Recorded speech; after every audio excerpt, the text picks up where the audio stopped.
El segundo es el contenido de la visión espiritual cristiana. Y el tercero, el precio de la visión espiritual cristiana.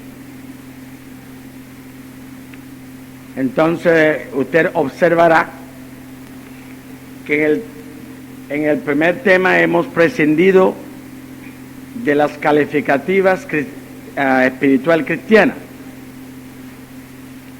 porque en ese tema nos vamos a ocupar de la visión como tal, la posibilidad que hay en el hombre de tener visión, cualquier tipo de visión que sea. Entonces, la premisa de la visión en el hombre. Entonces,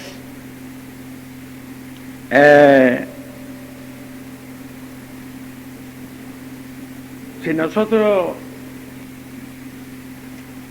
vamos a aproximarnos a ese tema pensando en el sentido especial que trae la palabra visión aplicado al ser humano. Nosotros sabemos que hay una gran diferencia entre vista y visión. Los animales tienen vista y también el ser humano tiene vista, y a veces a la vista lo llamamos visión. Pero vamos a utilizar la palabra vista para hacer esa demarcación entre ver con los ojos del cuerpo y ver con los ojos del entendimiento. Entonces, cuando hablamos de visión en este estudio, nos apartamos con este concepto biológico orgánico de la vista del órgano físico y nos aproximamos al concepto de la visión que proporciona el entendimiento, que para el cristiano el entendimiento no es biológico ni es orgánico, sino es algo que resulta de la capacidad del alma, la sensibilidad del alma para captar las realidades suprasensibles, para captar las realidades suprasensibles implícitas en la complejidad objetiva.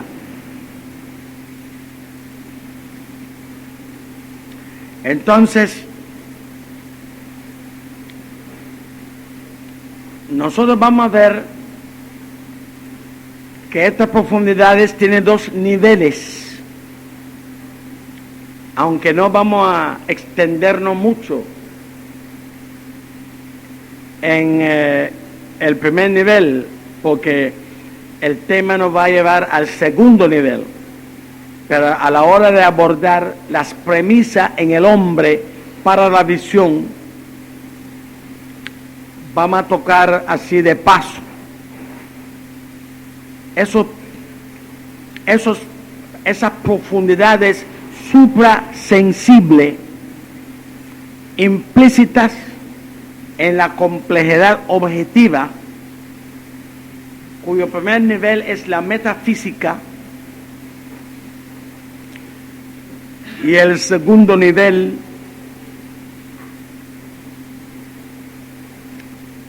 es espiritual.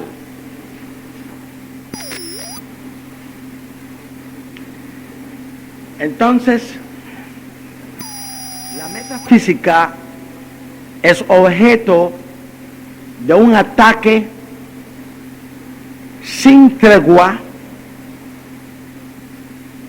desde los tiempos de la Revolución Francesa, que fue preparado por lo que se ha venido en llamar los enciclopedistas. Los enciclopedistas, ese término se refiere a un grupo de intelectuales que precedieron a la Revolución Francesa y que fueron los primeros forjadores del intelectualismo humanístico liberal.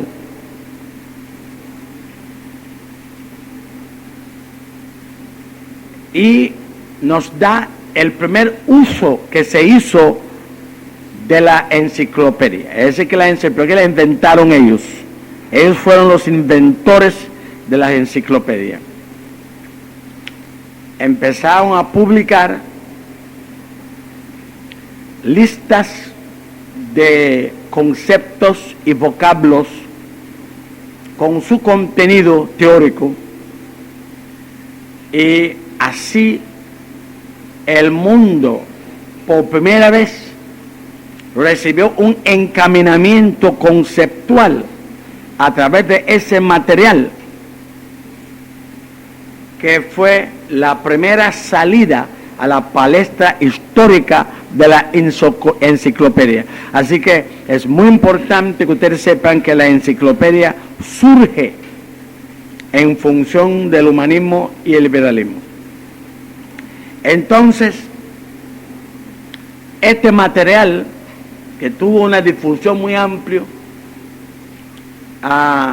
y que encaminó la mente de la intelectualidad de aquel tiempo, asentó las bases de la Revolución Francesa, movilizó la opinión intelectual del mundo y forjó la índole conceptual de la intelectualidad de aquel entonces, y fue la base teórica que encaminó la Revolución Francesa. Ahora, encontramos que en aquel tiempo no se encaminó aquella labor, francamente, al enfrentamiento con la fe, sino más bien se desarrolló un camino paralelo a la fe, y no se embestió la fe. Pero en el llamado iluminismo o siglo de las luces, los gérmenes que comenzó con los enciclopedistas llegaron a desarrollarse al fundarse la ciencia de la biología en sus inicios. Se empieza a descubrir las leyes que rige el organismo y que explica el funcionamiento orgánico, y entonces se expandió aquel concepto de que se puede explicar la cosa a partir de las leyes latentes en ellas.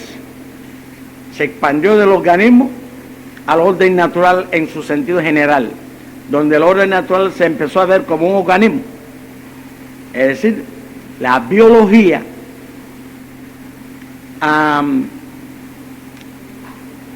permitió una manera de ver al orden objetivo que permitió explicar los fenómenos del mundo natural a partir de las leyes inherentes a la naturaleza, y así surge lo que se llama el naturalismo. El naturalismo es prescindir de cualquier explicación que no sea la explicación a partir de las leyes naturales. Tampoco el naturalismo surgió como una embestida a la fe. Muchos de los biólogos eran cristianos, eran religiosos, y muchos de los que fundaron la ciencia naturalista eran religiosos y que estaban inspirados en buscar leyes a la naturaleza a partir de su fe. Es decir, pensaron que si la naturaleza era obra de Dios, entonces tiene que haber una lógica en ella, como reflejo de la lógica en el Creador que la hizo. Así que el personalismo, que permite ver a Dios como una persona, condujo al naturalismo, que permitió ver a la naturaleza como algo organizado, bien organizado, que tiene lógica y que se puede estudiar su funcionamiento lógico. Entonces, las leyes naturales no fueron vistas de manera impersonal por los primeros naturalistas, sino de manera personal, como una lógica implícita en la naturaleza que refleja la lógica en el pensamiento de aquel que la creó y la ordenó. Pero en el iluminismo tardío, donde ya la doctrina de evolución empieza a darle un origen impersonal a ese orden objetivo, en contradicción al origen personal que plantea la Biblia. Entonces, en la medida que la doctrina de evolución se fue expandiendo, entonces los hombres se fueron regocijando en la posibilidad de darle una explicación al funcionamiento del orden objetivo al margen de la idea de un creador. De ahí el naturalismo se dividió en dos bandos: naturalistas religiosos que siguen adjudicando la naturaleza y su organización a Dios, y viendo las leyes naturales no como entidades impersonales que obran por cuenta propia, sino como reflejo de la lógica del Creador en su obra. Pero cuando la doctrina de evolución ganó fuerza, los hombres estaban locos por deshacerse de Dios,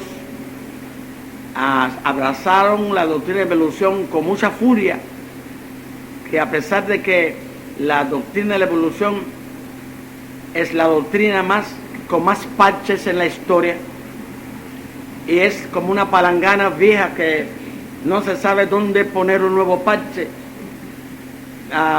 que tiene tantos parches, que esa furia con que se abrazó esa doctrina, con la promesa que veía en esa doctrina de deshacerse de Dios, esta furia no ha declinado, a pesar de que la doctrina hoy día hay que tener bastante vergüenza para carecer de bastante vergüenza para seguirla manteniendo. Pero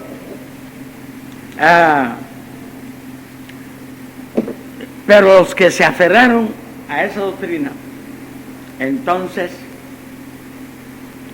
el naturalismo adquirió una actitud hostil a la fe, una actitud beligerante con los que sostienen la posición de la fe, y el naturalismo, que al principio no era antirreligioso, adquirió un carácter de una guerra contra la fe.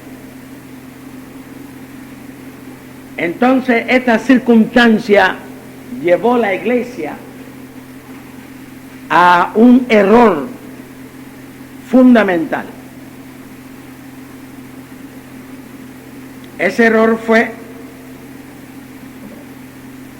al ver que una buena parte de la comunidad científica, a partir del naturalismo,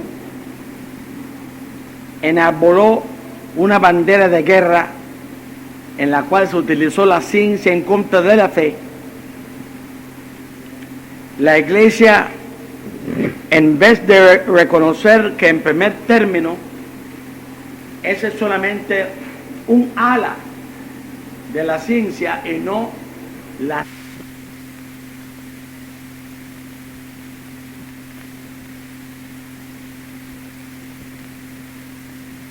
rechazo a la ciencia.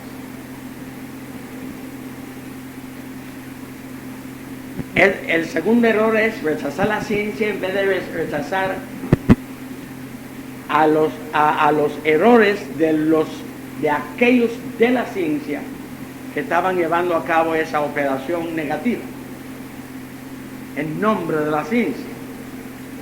Pero ellos rechazaron la ciencia como tal en vez de rechazar el ala de la ciencia y su producción negativa. Entonces, ese hizo que la iglesia no estaba preparado para la guerra que en aquel entonces iba a comenzar. O que realmente eso eran las primeras andanadas en lo que la Biblia llama la guerra de Armagedón, y que en la fe apostólica se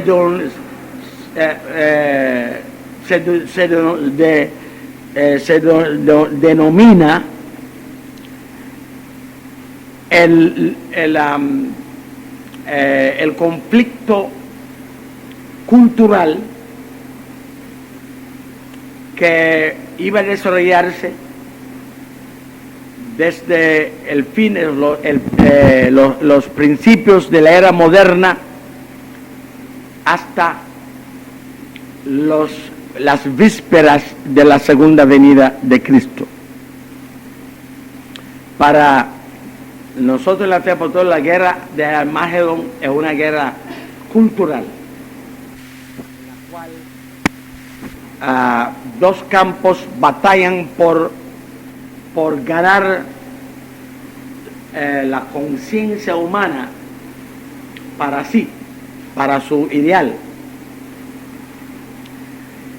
Los cristianos, al adoptar una postura de retirada, llegaron a enclaustrarse en la Biblia, subjetivizaron el Evangelio.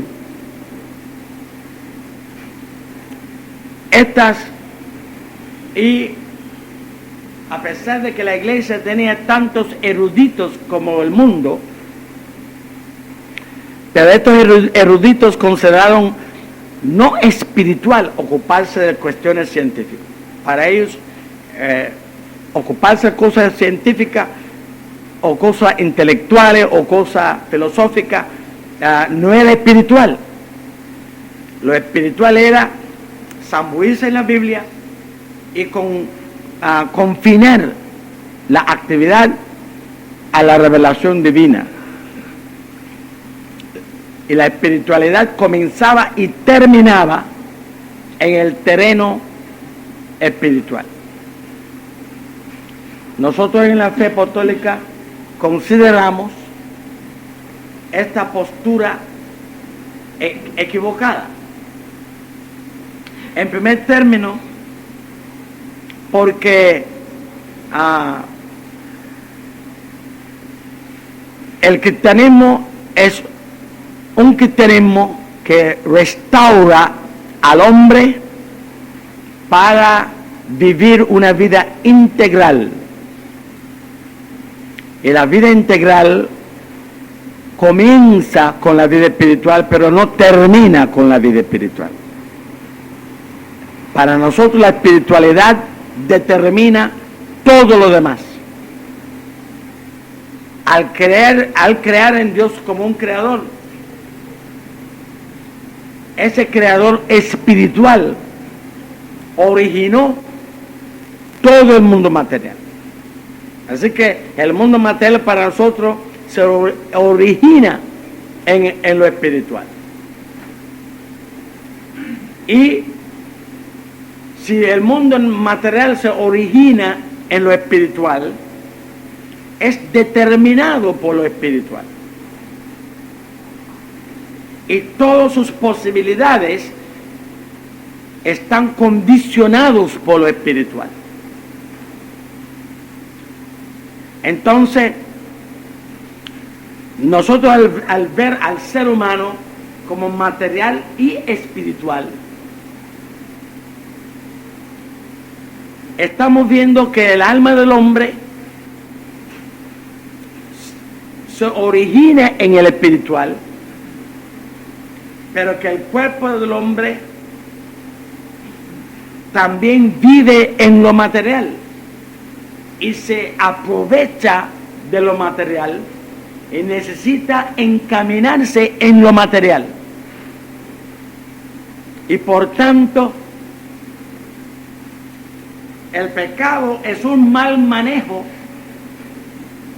de esta situación compleja del hombre, en que siendo espiritual, él tiene que vivir su vida material condicionado por lo espiritual y encaminado por lo espiritual.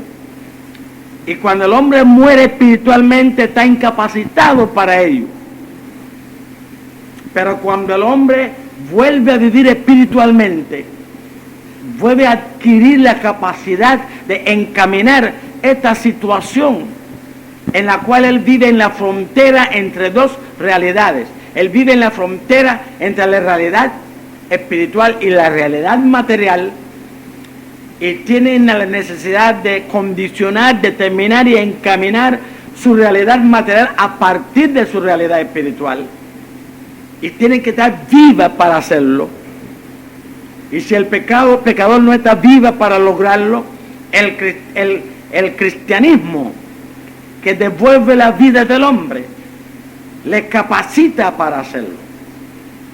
Es el único ser humano en el mundo que puede hablar de vida integral, porque los que limitan la realidad a lo material nunca podrán hablar de integral. Solo los que admiten lo espiritual y lo material, y que presentan al cristianismo como a restaurar al hombre para abarcar todos los aspectos de su existencia y de sus posibilidades, a partir de lo espiritual somos capaces de hablar de integral. El cristianismo es la única doctrina integral en existencia. Y cuando nosotros tratamos de reducir el cristianismo a lo subjetivo, nos estamos negando la superioridad del cristianismo. Por esta razón es que es muy importante que sepamos que este error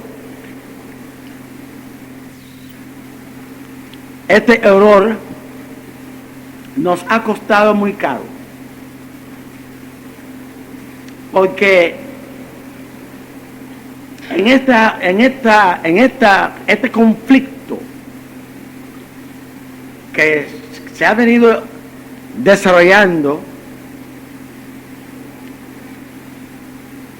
nosotros nos hemos ido perdiendo en ese conflicto, hemos ido perdiendo esa guerra de Armagedón,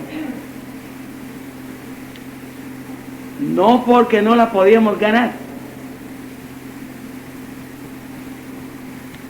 porque no hay ninguna filosofía superior a la que está implícita en el cristianismo. Y no hay ninguna arma que puede prevalecer contra los fundamentos cristianos. Nuestra teología y la filosofía implícita en ella es impregnable, insuperable e invencible. Pero hay muchos boxeadores indefatigables que han perdido por falta de presentación. Y el cristianismo se ha ido perdiendo en esa guerra por falta de presentación. Sus eruditos, sus intelectuales refugiados en la Biblia, con su cabeza metida en la arena como el avestruz, pensando porque los ojos están enterrados y no ve nada, no hay nada. El hecho de que no vemos nada no quiere decir no hay nada. Puede decir que estamos escondiendo la cabeza. Y esa guerra que se ha venido librando desde los albores de la era moderna, la iglesia felizmente seguía su camino sin percatarse, no solamente sin percatarse de que hay una guerra, sino sin percatarse que estamos perdiendo. Porque todas esas ideas se fueron abriéndose paso en el mundo y se fueron escaparando la lealtad de cada nueva generación en mayor cuantía, hasta que empieza a invadir la propia iglesia. Entonces, nosotros, por la tremenda el tremendo prestigio que la ciencia ha llegado a conseguir, mandamos a nuestros hijos a las universidades para estudiar sus carreras, pero cuando regresan a nuestros hogares y a nuestras iglesias, no solamente regresan con carreras, sino regresan bien preparados, bien fundamentados en estas conceptualizaciones antibíblicas, anticristianas y antiespirituales del mundo y del hombre y de la vida. Entonces, cuando esas personas están estudiando y regresan a la iglesia con 1.000.000 de interrogativas en su mente, porque lo que le está enseñando choca con lo que la Biblia dice, los pastores no detectan esta crisis que la juventud están pasando, no tienen respuesta para sus interrogativas, porque no han pensado en ellas. No es que no podían desarrollar respuestas, es que sencillamente no ven importante ocuparse de esas cosas. Entonces, ¿qué hacen los padres cuando sus hijos llegan a la casa con interrogativa y preguntas? Empiezan a regañar a los hijos por estar perdiendo la fe, en vez de darle respuesta a sus incógnitas y a sus interrogativas. Le empieza a recriminar su pregunta. Usted pregunta, la Biblia es la palabra de Dios, la Biblia dice la verdad, y por tanto, ¿por qué tú estás cuestionando la Biblia? Entonces, estos hijos dejan de hablar, porque si ellos hablan y preguntan, entonces le van a calificar como ateos, como personas que han perdido la fe, cuando lo que están haciendo es tratando de esclarecer su fe. Entonces, sucedieron dos cosas. Un grupo al no encontrar respuesta a sus interrogativas, pierden la fe de verdad y se van para el mundo. Y el otro grupo se perpetúa dentro de la iglesia como liberales y modernistas. Entonces, esos liberales y modernistas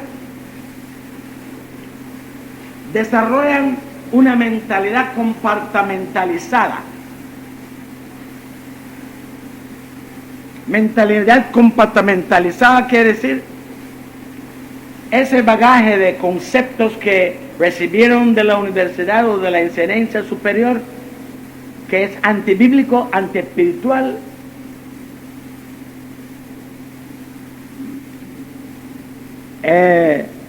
lo guardan en una parte de su conciencia. Y la otra enseñanza que recibieron de la Biblia, de sus pastores, lo guardan en otra parte de su conciencia. Y tienen esos dos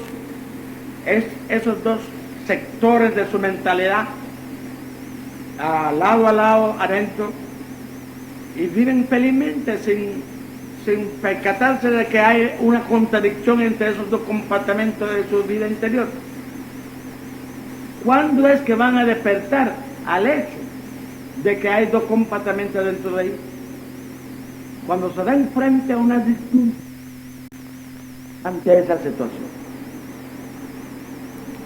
Entonces, cuando un cristiano se ve ante una disyuntiva donde tiene que hacerse mano de alguna base para determinar lo que va a hacer, ve que él se echa mano de la base liberal, de la base modernista para determinar lo que va a hacer, y se da cuenta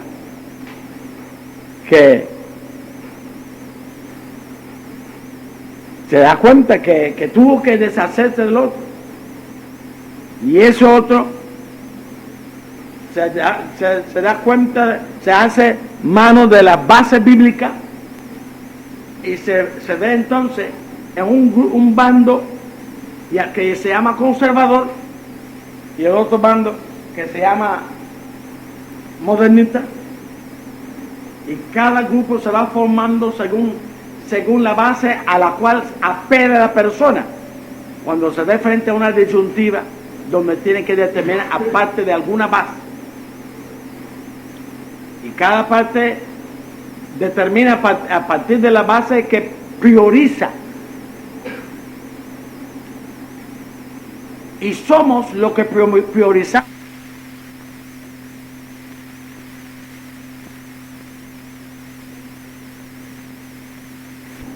Somos lo que priorizamos. Porque a la hora de usted verse una disyuntiva donde usted no puede echar mano de las dos bases para determinar su proceder, usted va a echar mano de la base que más aprecia, de la base en la cual está su preferencia, en la base en la cual está su corazón. Y en ese momento es que usted va a descubrir que tú no eres cristiano, o los demás lo van a descubrir aunque tú te sigues engañándose a sí mismo. Y los demás dicen, ay, pero eso es liberal. Eso es liberal, eso es modernista. Porque apartó la base conservador para determinar su proceder, demostrando que tu prioridad está en ese compartimiento que está en lucha contra Dios, que está en lucha contra la Biblia, que está en lucha contra los principios fundamentales del Evangelio. Entonces, encontramos pues que la política de refugiarse en la Biblia como y meterse la mano en lo espiritual, subjetivizar el Evangelio y retirarse la preocupación por las cosas objetivas ha conducido a que hemos estado perdiendo esta lucha por no presentación. Pero hace algún tiempo el Señor ha virado esta situación. Y la crisis que existe actualmente en la iglesia, que se ha convertido en dimensiones tan colosales que podemos llamarlo la tercera apostasía de la iglesia.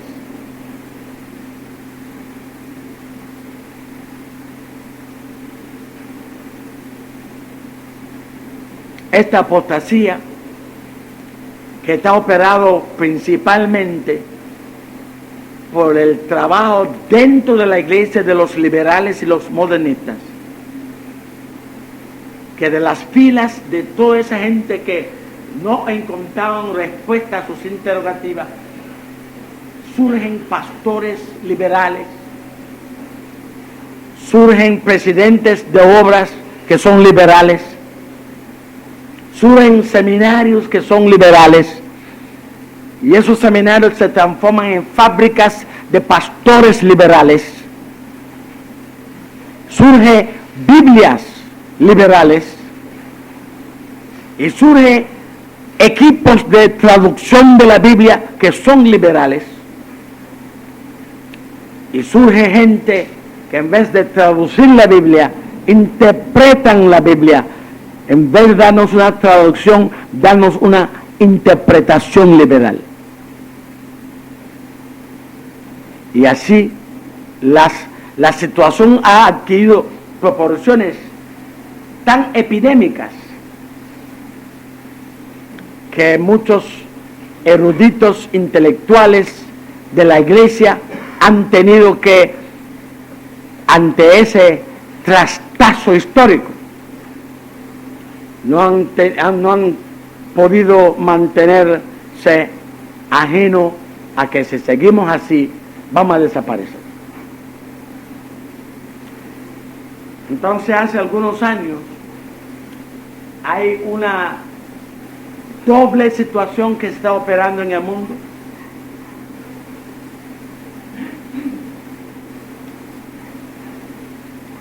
Aquella línea naturalista que evolucionó en la última parte de la edad del iluminismo, evolucionó en la doctrina de evolución, el materialismo y el empiricismo, y el positivismo y empiricismo. El positivismo es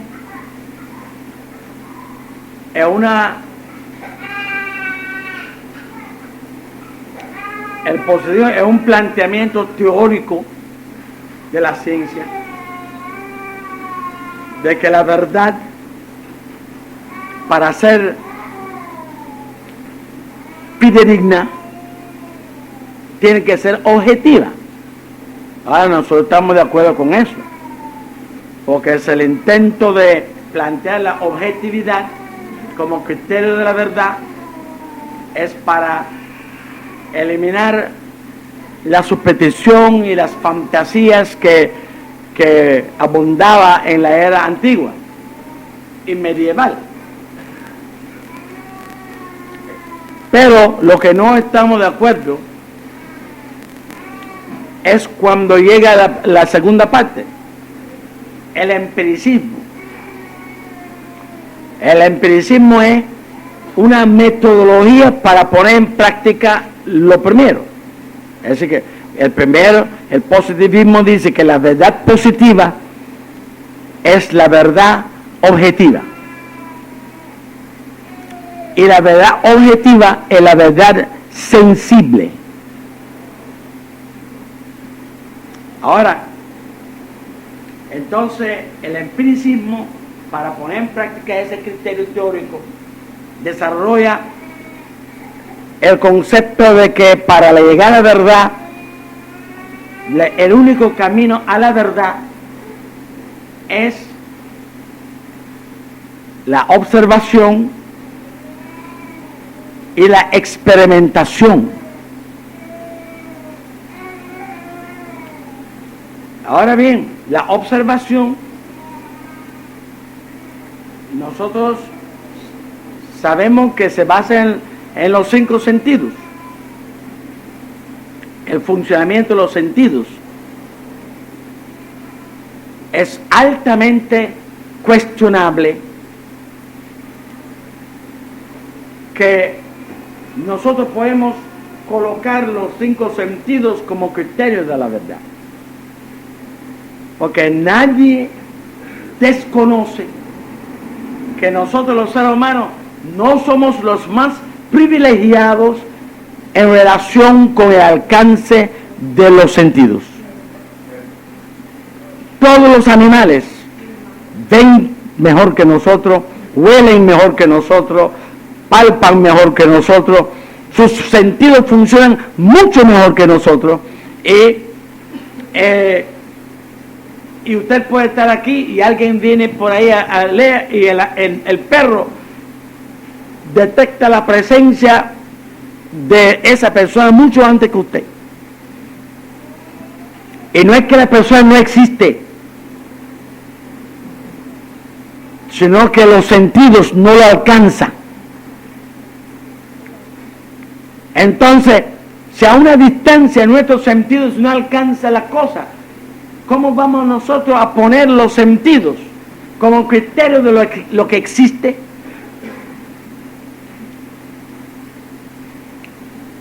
Ahora, nosotros creemos que la razón es ilimitada en sus posibilidades. Pero la razón es ilimitada porque es una facultad del espíritu. Es limitada en sus posibilidades esencialmente. Pero es limitada cuando se sujeta a los sentidos. Funcionalmente. Es limitada funcionalmente cuando se sujeta a los sentidos, porque es harto conocido que los sentidos son limitados y que hay cosas que por distancia o por el modo de existencia de esas cosas están fuera de alcance de los sentidos. Y como la razón extrae su razón de la información que recibe y no puede inventar la información, sino tiene que extraer la información su razón de la información que recibe. Entonces, si esa fuente de información es limitado, entonces la razón, siendo ilimitado en su esencia, resulta limitado funcionalmente.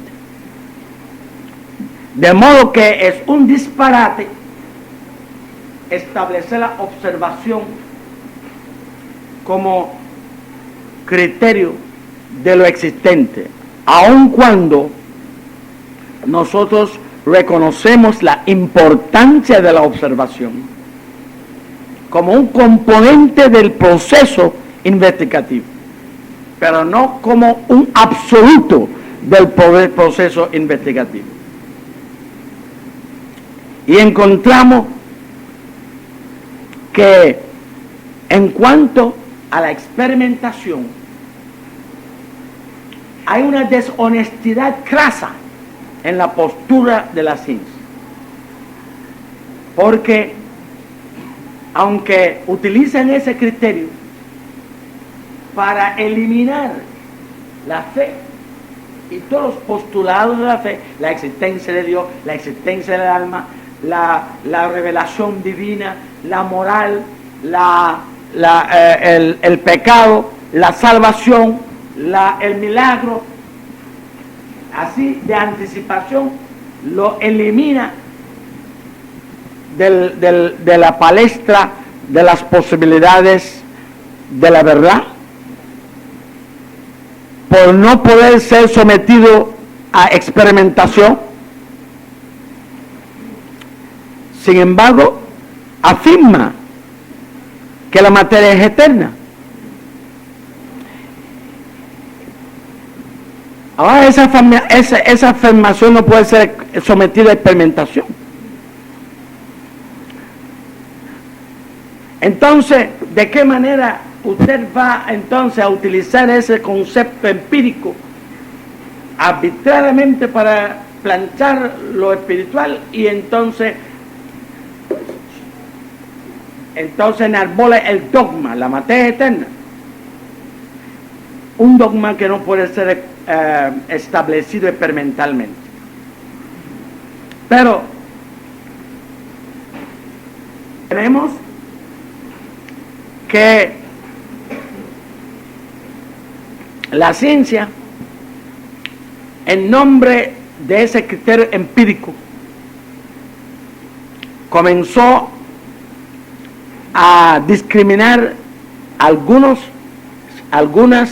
protociencias que estaban surgiendo por su carácter subjetivo y por su carácter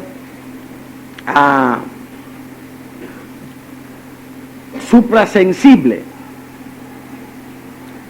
Ciencias como la ciencia de la psicología, la ciencia de la historia, estos tipos de ciencia, la propia ciencia de la filosofía, durante muchos años se resistió tenazmente a reconocerlos como ciencia, y otros más de carácter supersensible en su campo investigativo. Entonces,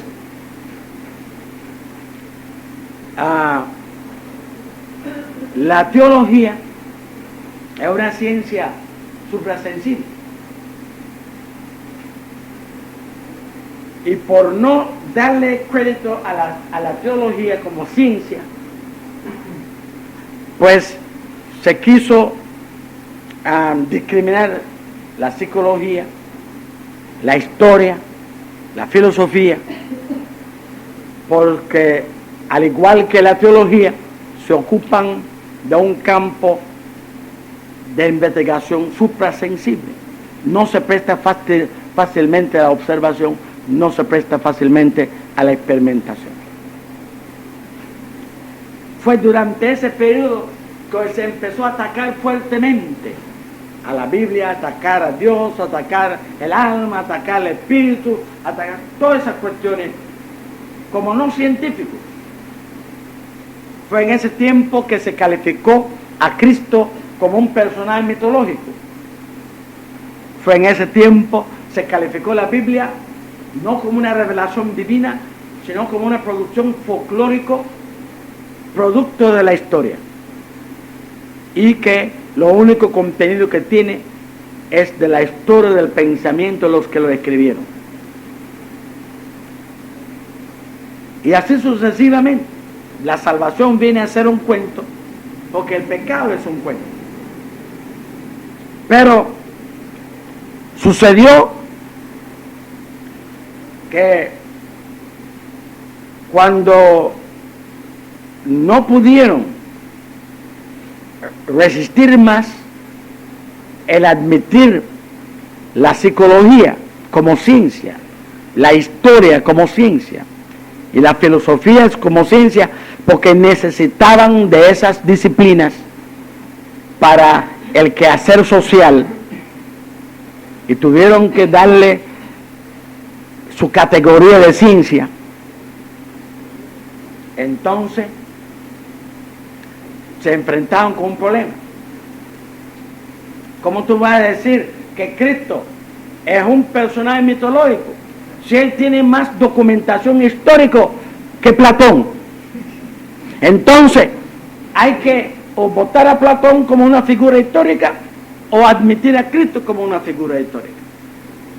Entonces tuvieron que batirse en retirada y decir, está bien, no queremos votar a Platón. Yo digo Platón para hablar de una pila de personajes en la cual se cree a pie juntica. Y sin embargo, cuentan con menos fundamentación documental que los apóstoles, que las figuras históricas con más documentación en la providencia divina son las figuras bíblicas. Entonces, tuvieron que batirse en retirada y abandonar esa postura. Hoy día, ningún historiador de reputación se mete en eso porque están conscientes de que esos son agua caliente, que pueden salir quemados. Entonces, lo mismo sucede con la Biblia.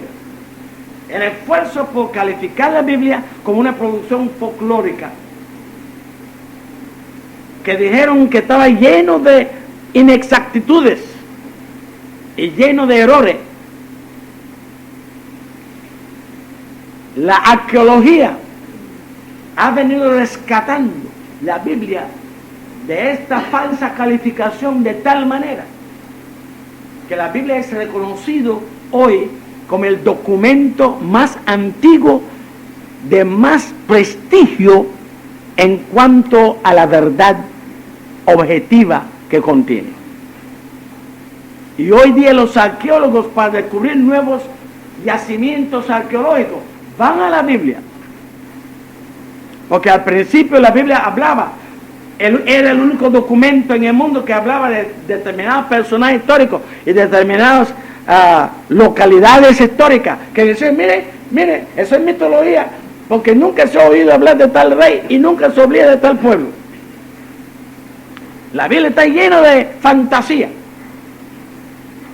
Y en la medida que la arqueología iba desentrañando esos reyes, una enorme cantidad de reyes, una enorme cantidad de pueblos y una enorme cantidad de eventos históricos que ellos utilizaban como prueba de que la Biblia era una mitología, y ahora resulta que la Biblia era el único documento que decía lo que pasaba en la antigüedad con exactitud.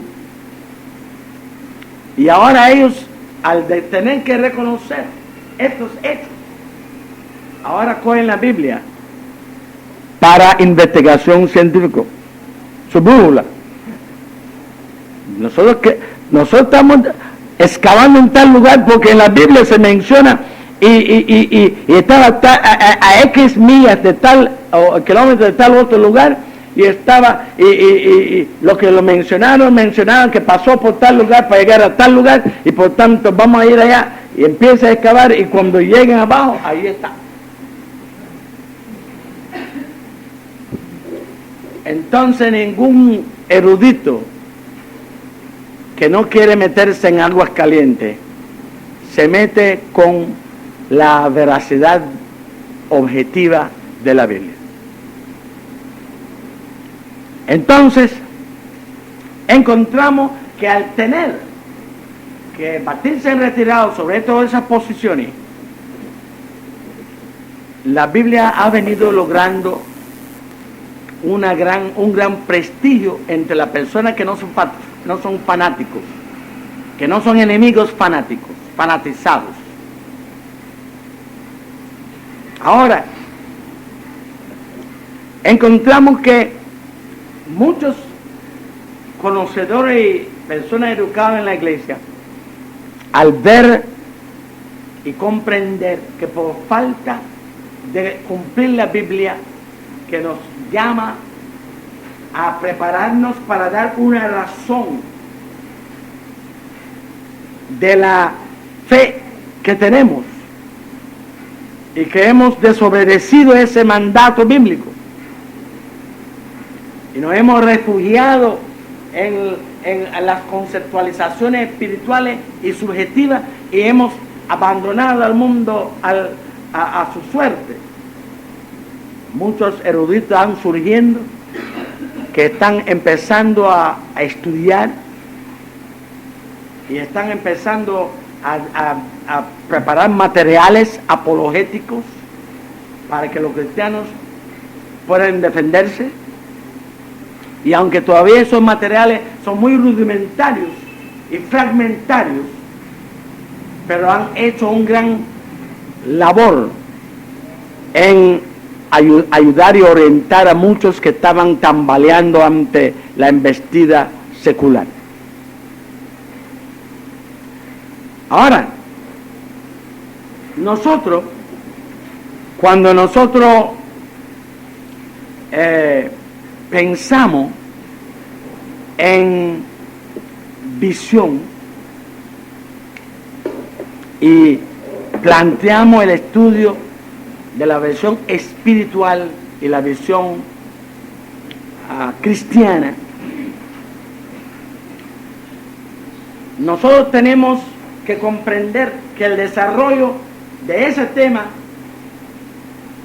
se plantea dentro del marco de esa lucha, dentro del marco de ese conflicto cultural. Y desde el momento que usted menciona visión espiritual,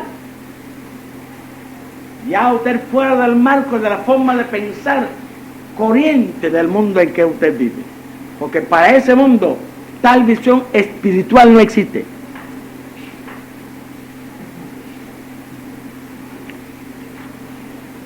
Y como nosotros veremos, sí existe una balanza mundial en la cual se hace uso de la palabra espiritual. Pero nunca está hablando de lo espiritual de la Biblia, sino de una espiritualidad sin espíritu.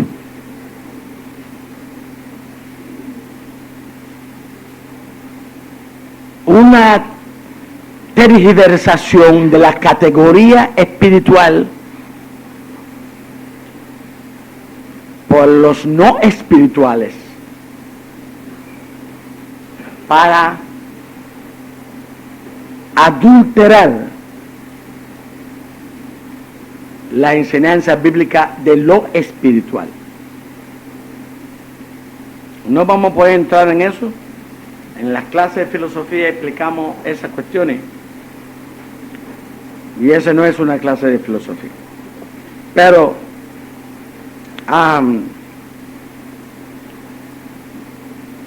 nosotros hablar de celestial solamente se puede plantear lo celestial a partir de una conceptualización integral de la realidad objetiva. La conceptualización ultranaturalista,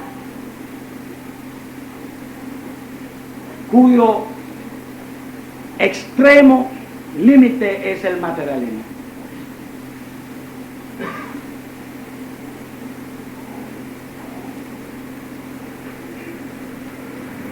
Limita la realidad objetiva a lo material. Solo lo material es real, porque solo lo material es observable, porque solo lo material es experimental y por tanto solo lo material objetivo.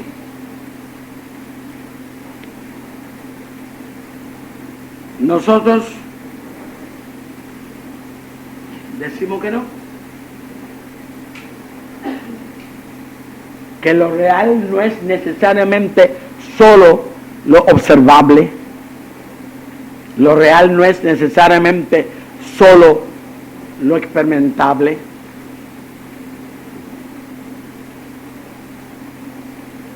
Cuando un médico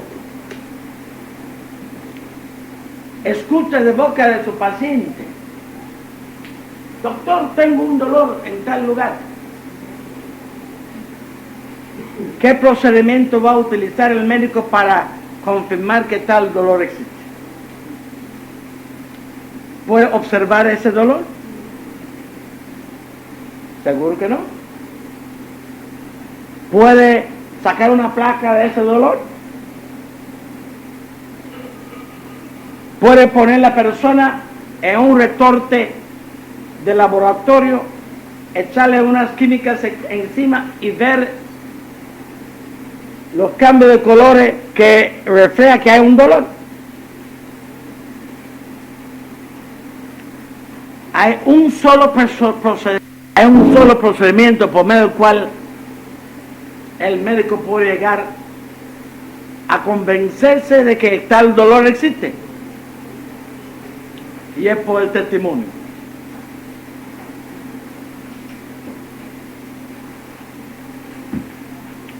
Entonces, él tiene que darle crédito al testimonio del interlocutor.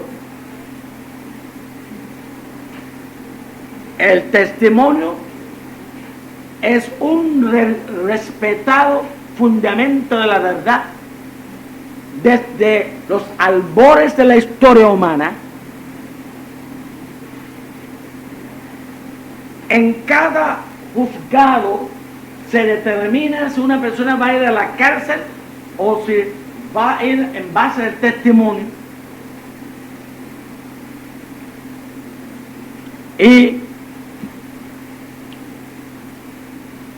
la gente se casan en base al testimonio.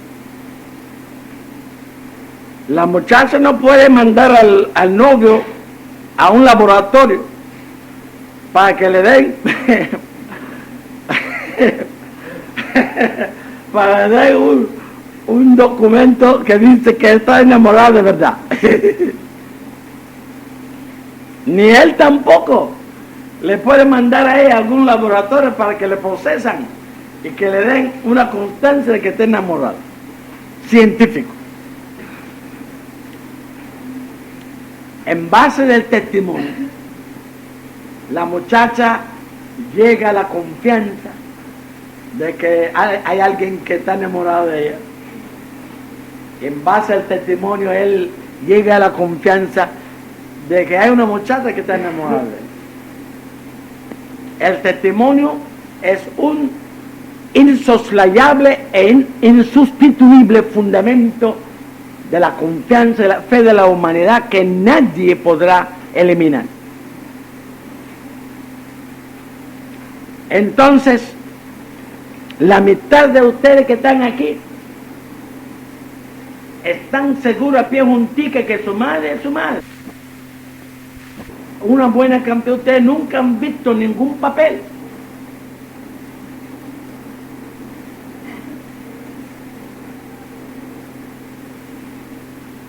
Ninguno de ustedes han visto ningún papel. Sin embargo, ustedes, alguien te miente, la madre.